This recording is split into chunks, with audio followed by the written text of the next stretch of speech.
radio for the Agile community. www.Agile.FM. Welcome to Agile.FM, and today I have a wonderful guest. This is a podcast. I choose guests and I work with guests through some topics which I really think are very interesting to talk to. And today I have Kirkpatrick on the line, actually here via Skype. He's an organizational change agent, TED talker, keynoter, and writer, coach, educator, and the list goes on and on and on. And I have Doug here on the phone with me out of Central Valley, California. Doug, welcome to the podcast. Thank you, Joe. It's a pleasure to be here. Yeah, thanks for taking the time out. There's a reason why we wanted to connect before September, because on the 17th of September 2015 is the 6th annual Agile Day in New York, and you will be providing the Agile NYC keynote. It's called Self-Management, Rocket Fuel for High-Performing Organizations and Teams. What do listeners listening to this podcast and joining us for the Agile Day have to expect from you during that keynote? Well, primarily going to be telling the story of a company that I grew up in, which is the world's largest tomato processor. Grew from zero to become the largest processor of tomatoes in the world. Grew from 24 initial colleagues to now 400 or so year-round and over 2,000 seasonal colleagues. Mm-hmm. And provides products that are basically consumed by everyone in North America and millions more around the world, everything from ketchup to salsa, steak sauce, pizza sauce, barbecue sauce, taco sauce, and Bloody Mary mix, and a myriad of other products. Sounds like we're having a party at the Agile Day. Yeah, absolutely. We should break out the salsa for sure. But we managed to accomplish this without any bosses, no human bosses, no management authority. We certainly had management of resources and mission and strategy, but we had no command authority, no titles, no authority whatsoever. We just did it all with work and people that performed work. And so I've come to believe in this philosophy of management, called it self-management. Mm-hmm. See no barriers to any organization adopting it and scaling it up because it represents the most fundamental core principles of human interaction. That mm-hmm. is that people do better or more productive and happier when they're not subject to force and coercion. Mm-hmm. And also people also enjoy great autonomy, freedom, and productivity mm-hmm. when they honor the commitments they make to each other in the workplace. So. Well, Doug, you just mentioned in like a little side sentence, and I think this is actually quite a big statement you're making here. Morningstar, roughly, how many people worked at least at that point when you were actively part of this? Well, we started the company in the spring of 1990. We hadn't even constructed our first factory. So we had a tiny band of about 24 colleagues working out of a tiny farmhouse mm-hmm. Out in the countryside. And working, long hours and trying to organize customers and suppliers and construction and mm-hmm. hiring employees and all the activities that go into constructing a factory. Then we built the factory, and of course, at that point we had hundreds of employees to run the factory and mm-hmm. to haul tomatoes to the factory, but at no point do we have any bosses. Wow. Had no delineated managers whatsoever. We managed to do this working as a self-managed team.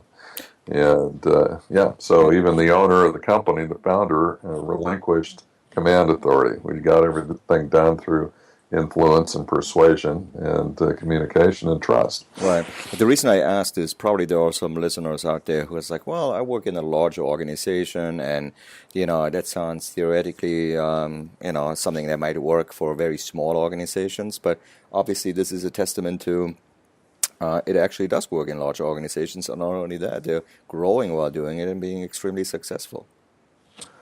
Absolutely. So we went from zero to, as I mentioned, hundreds of year-round colleagues and over 2,000 seasonal colleagues in the span of 20 years, and have never changed the fundamental core principles. Don't use force and keep your commitments. Right. As long as people adhere to those basic principles, which are like to human interaction what gravity is to physics, then people tend to be more productive, and that's how we're able to do that. So who had the corner office? Well, it's interesting. So one of the cultural artifacts of Morningstar is that the quote-unquote administrative offices are right adjacent to the factory floor, the production area. And the reason is that the mission of the enterprise is to produce products that meet the customer and service specifications of customers, product and service specifications of customers in a cost-effective, environmentally responsible manner. And so the purpose of administration is to do nothing more than move information and to serve the mission, which is production. And so, there is a string of offices down a hallway, but they're not fancy, and they basically look out on the factory floor in the service of the production facility. Staying connected, right? Staying connected with the roots of the organization. So you've been doing this for quite some time, and the reason I can say that is because in 2011 you released a book, Beyond Empowerment, The Age of the Self-Managed Organization. And that was in 2011. So that book obviously is out. It changed a lot of things, but what do you think changed since then? Like, obviously there has been a strong interest in the topic. Organizations have been founded, numerous. I wouldn't even give you a complete list here myself, but I've seen emails and everything. But what do you think has changed since 2011, since your book release? I think it's just a general awareness that there are better ways to manage. There are a number of drivers that are pushing these trends. Some of them are technological. Mm-hmm. It's just a simple recognition that organizing companies, the way we've organized them since the 1840s and the days of the railroads and the steel companies when information moved at the speed of Morse code, is not tenable, because information moves now at the speed of light. So bureaucratic, brittle hierarchies just aren't able to process the flood of information that permeates every organization in the world. We have generational drivers, millennials and Generation Z. The up-and-coming 19 and 20-year-olds do not want to work for hierarchies and just be told what to do, like drones. It's not enthusing to them. They need a higher purpose, and they need a reason to show up and be engaged at work every day. Yeah. So there are a number of things driving this, and then general awareness driven by some books that are more important than mine, like Frederick Laloux's Reinventing Organizations, a very popular book, describing cutting-edge companies around the world. So the experiment at Zappos with holacracy that's been unfolding for a couple of years is very high profile, and so there are a number of PR points that are really driving awareness of this concept that there may be better ways to manage companies than we've done in the past. So you would think we're still, like, if somebody's coming to the Agile Day or somebody sees you talk somewhere else, we're still in the early adopters phase, even though it's been a few years? I think so, just because if you look at the entire world economy, companies that have jumped on the new ways to manage represent a tiny percentage of the entire economy of the United States or the world. It's hard for people to conceive of organizations with zero hierarchy when most people have grown up in hierarchies, or families are hierarchies, schools are hierarchies, and certainly, the military is a hierarchy. So, and most people's first job experiences were in hierarchies. So, there's a large mindset shift that has to take place for people to really understand, wrap their heads around the possibilities of organizing an enterprise with no bureaucracy whatsoever. Yeah, you mentioned Zappos, you mentioned Morningstar, both US-based companies. Do you see any geographical, cultural differences in the adoption of a self-managed organization? Do you think the US is leading this, or do you see other countries in this world jumping on this train as well? Well, it's a great question. I appreciate you asking that. I see the interest being global, absolutely worldwide. Just in the last 6 months, I've been in Poland and Brazil and Australia, New Zealand, Canada, the U.S.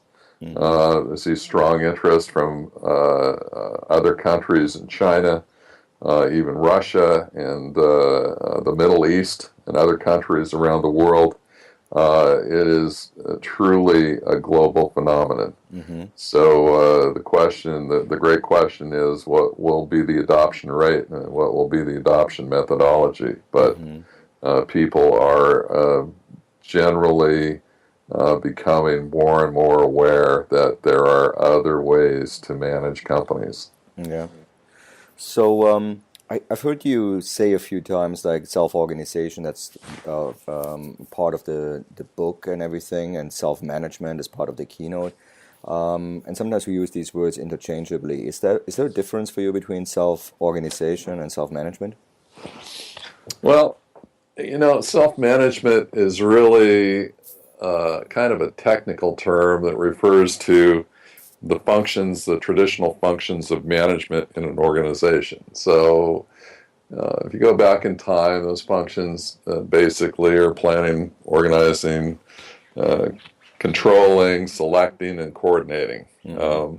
So all self-management represents is distributing those functions to each and every member of an organization so that everyone is involved in all those functions to the degree they're willing and able to be.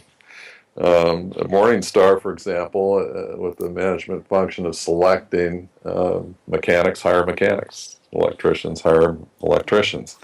So people are invested in making the right management decisions because they realize the long-term consequences, social and financial consequences of getting the right people on the bus, people that they'll work side by side with for perhaps decades or more, and who's better equipped to evaluate those things than the people that are actually doing the work. So the idea of self-management is just taking those management functions and getting them in the hands of everyone so they have control over their own circumstances. Self-organization, I don't know. I haven't studied that in particular depth. You can look at biological systems. You can look at the work of Margaret Wheatley and other thinkers for self-organizing systems. And to a degree, that takes place in self-management because when you don't have bosses concocting teams of individuals, they organize themselves and coordinate with each other. And that is one of the functions of management. So it almost consider self-organization to be overlapping with self-management in a Venn diagram. So it's definitely connected to self-management. It's a part of self-management. But I haven't gotten into serious definitional study of the two terms per se. Yeah, to see if people use that interchangeably, and I was just curious. How do you think the topic of holacracy is going to fit into this entire thinking you brought up in 2011. That seems to be more like a recent topic. Correct me if I'm wrong. No, it's a big topic. And it's a serious topic. It's a methodology. I don't pretend to be an expert in it at all. I don't want to criticize it particularly because I don't know that much about it. Okay. It's got a model constitution, which I attempted to read a while back. Um, I don't know. I mean, if it helps an organization achieve its particular purpose and mission in a way that respects the voice of individuals in that enterprise, then great. Great. Welcome it to the party. But unfortunately, I just don't know that much about it. Yeah, the reason I'm asking is like in the Agile movement, and listeners for Agile.FM know that in 2001 the manifesto was written was like an umbrella term for a specific movement for people, like-minded people. And I was like, well, you're in the world of self-management. There's lots of topics popping up here and there, and I just want to see if you have some thoughts around how these things all group together and benefit each other. But I think they're all pulling into one direction, and that is more like balancing out the management activities into certain angles of an organization. Yeah, I think so. And there are lots of movements and threads of thought and methodologies taking place, and to the degree they help people achieve more and gain more autonomy and productivity and freedom, I'm all for it. Yeah.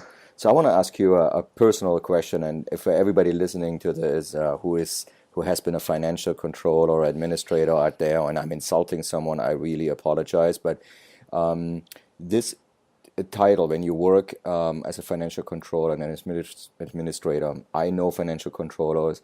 You have been one as in the beginning of your career, if I understood you correctly. That is not necessarily the kind of job description you would expect somebody to go into a movement like this. How did you start all this? I'm curious. This is fascinating, to be honest. So, if I understand your question, what was it like being a financial controller when we started a company that has no titles and no command authority? Is that what you're getting at? Yeah, and like especially out of a profession, out of finance, where often it's a budget and it's very controlling. Right. I would not necessarily see that role being somebody groundbreaking, forward-thinking, kind of thing of radical change within an organization, not only to support it, but actually create it. Right. Well, I guess the simple answer to that is I worked with the founder of Morningstar for 7 years before I joined him at Morningstar at another company. Okay. And it's not that we organized that company around the principles of self-management, but we were small enough and a tight enough group that we were able to kind of express the principles of self-management without really labeling it self-management. So very used to a very flat, purpose-driven team with the founder of Morningstar before I even joined him at Morningstar, and had several years of experience in that ecosystem. So when I got to Morningstar and he proposed self-management, we adopted it as a small team. It did not seem like that large a leap at the time. It's only over time that we came to realize that this was somewhat radical relative to the rest of the world. Oh, absolutely. That's really that's amazing. So, towards the end of our podcast and our time together here, as I said, you will be delivering the keynote of the Agile Day on the 17th of September 2015 in New York. That is about self-management. You wrote this book in 2011, Beyond Empowerment. And people can obviously read up on all these things, and I would highly encourage this. But what kind of trends have you seen since 2011 for yourself, and what are you working on these days? What do listeners have to expect from you? Another book, a series of events, talks, anything like that? Right. Great question, Joe. seems to be a lot of speaking opportunities popping up. People seem very interested in this subject matter. Try to accept as many of those as I can where it makes sense. Recently had an article on self-management published in an academic journal, Challenging Organizations and Society, with a couple of co-authors, Franz Rusli and Michael Sontag, and we called the article Management Plasticity, about the ability of management to be agile and effective using principles of self-management. Do have other books in mind, so expect to continue to write and produce and publish over time. Nothing is imminent, however, but definitely in the future plans, and awesome. Working with some very good people and talking to some companies that are very interested in transforming themselves from traditional hierarchy to robust self-managed ecosystems. Awesome. Well, Doug, I just want to say thank you here at the end of our podcast. We're going to have you in New York. Whoever can make this on the 17th of September.